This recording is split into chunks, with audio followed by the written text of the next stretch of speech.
안녕 언니 오빠들. 오늘은 카이아 공식 문서랑 기술 설명서 또 여러 개선 KIP 제안서들을 바탕으로 카이아 블록체인을 한번 깊이 파헤쳐 볼 거야.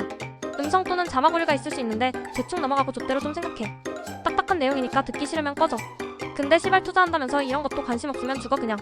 그냥 잡담이나 노닥거리고 싶은 언니 오빠들은 더보기 오픈 채팅방 있으니까 들어와. 대신 안티는 바로 칼강태야. 아 그리고 구독과 좋아요 좀 눌러봐 씨발.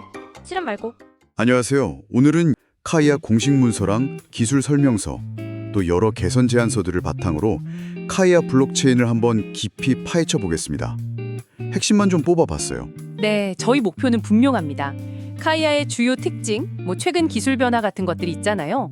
이게 잠재 투자자이신 여러분께 어떤 의미가 있는지. 너무 복잡한 기술 얘기 말고요. 실질적인 가치 중심으로 좀 알기 쉽게 설명해 드릴게요. 좋습니다. 그럼 바로 한번 풀어볼까요? 카이아가 다른 블록체인이랑 비교했을 때 특별히 내세우는 점 뭐가 있을까요? 우선 그 계정 시스템부터가 좀 흥미롭습니다. 보통 블록체인 주소랑 개인 키, 이게 딱 하나로 묶여 있잖아요. 네, 그렇죠. 근데 카이아는 이걸 분리할 수 있게 설계를 했어요. 분리한다. 이게 왜 중요할까요? 예를 들면 집 열쇠, 우편함 열쇠, 자동차 열쇠가 다 따로 있다고 생각해보면 하나 잃어버려도 다른 건 괜찮잖아요. 딱 맞는 비유네요. 네, 비슷한 원리로 뭐랄까, 키가 혹시 유출돼도 주소는 그대로 쓰면서 키만 딱 바꿀 수 있으니까 훨씬 안전하고, 또 원하는 주소를 선택하는 것도 가능해지고요.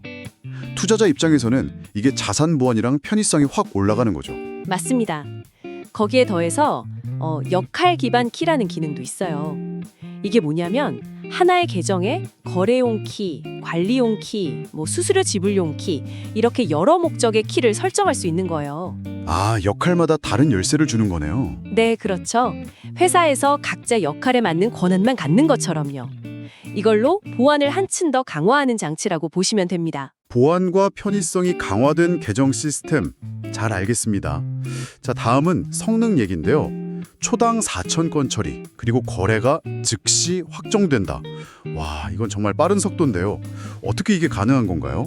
카이아는요, 그 PBFT라는 합의 방식을 좀 개선해서 사용합니다. 쉽게 말하면 전체 참여자가 다 합의하는 게 아니고요. 매번 무작위로 소규모 위원회를 꼽아요. 위원회요? 네, 소규모 위원회를 뽑아서 그들끼리 빠르게 합의를 보는 방식이에요. 약간 배심원단처럼요. 이 덕분에 거래가 거의 즉시 확정되고 비트코인처럼 거래가 막 뒤바뀔 수 있는 포크 걱정도 없습니다. 소규모 위원회라 효율적이긴 하겠네요.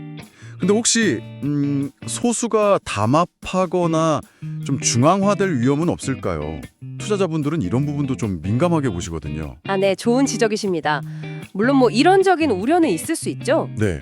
하지만 위원회를 매 블록마다 무작위로 새로 뽑기 때문에 담합 가능성을 낮추고요. 또 노드 수가 늘어나도 위원회 규모는 일정하게 유지되니까 속도 조화를 막는다. 이게 이제 카이아의 설명입니다. 속도랑 탈중앙화 사이에서 뭔가 균형점을 찾으려는 시도라고 볼 수 있겠죠? 그렇군요. 최근에 제안된 혁신 기능들도 좀 있던데요. KIP226 컨센서스 유동성. 이건 뭔가요? 네, 이건 카이아 토큰. 이걸 스테이킹해서 네트워크 보안에 기여하는 동시에요. 그 자금을 다시 탈중앙화 거래소 CLDEX라고 부르는데 여기에 빌려줘서 유동성 공급 수익까지 얻게 하는 아이디어입니다. 와, 스테이킹 보상받고 또 유동성 공급 수수료까지. 그러니까 두 가지 수익을 동시에 얻는다. 이거 상당히 독창적인 접근인데요.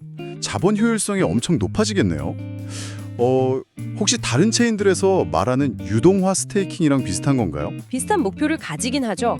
그런데 카이아는 이걸 외부 서비스가 아니라 프로토콜 자체에 내장하려 한다는 점에서 좀 차이가 있습니다.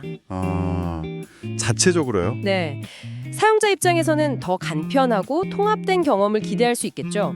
물론 검증인이 되려면 여전히 최소 500만 카이아를 기존 방식 CNS 스테이킹이라고 하는데 이걸로 스테이킹해야 한다는 조건은 있습니다. 네. 또 다른 제안인 KIP249 슬롯 기반 경매. 이건 MEV 문제를 다룬다고 들었습니다. 그 MEV가 정확히 뭐고 이걸 어떻게 해결한다는 건가요?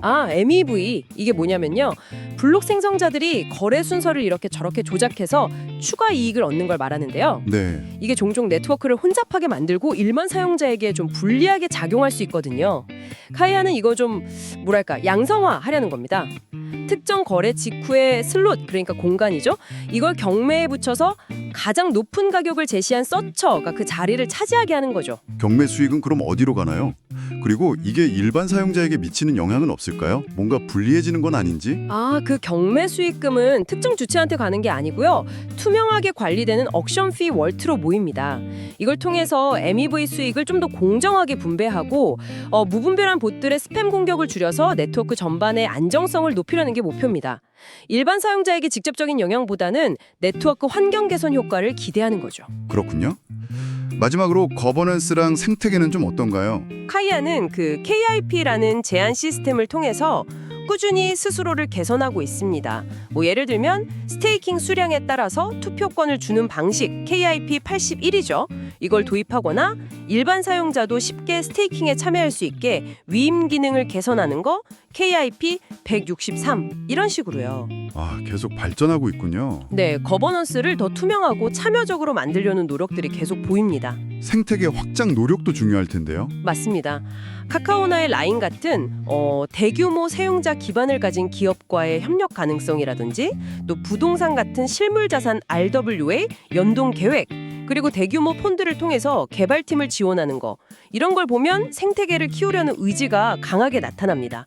투자자 입장에서는 이런 부분들이 장기적인 성장 가능성을 보여주는 중요한 지표가 될 수 있겠죠? 네, 종합해보면 카이아는 사용자 친화적인 계정 시스템에 빠른 속도와 안정성 그리고 컨센서스, 유동성이나 슬롯 경매 같은 좀 독특한 기능들 이런 걸로 차별화를 시도하고 있군요. 네, 맞아요. 여기에 더해서 활발한 거버넌스 개선 노력이라던가 강력한 파트너십 기반의 생태계 확장 전략까지 더해져서 뭐랄까 기술, 사용자 경험, 토큰 경제 모델 전반에 걸쳐서 꽤 고민하고 있다는 인상을 줍니다. 성능, 편의성 그리고 혁신적인 토큰 활용 모델까지 결합한 카이아가 특히 아시아 시장에서 기존 강자들이랑 어떻게 경쟁하고 또 사용자를 끌어모을지 그 독특한 전략이 과연 성공할 수 있을지 지켜보는 것이 흥미로운 관전 포인트가 될 것 같습니다. 여러분의 생각은 어떠신가요? 오늘 저희의 분석은 여기까지입니다. 함께해 주셔서 감사합니다.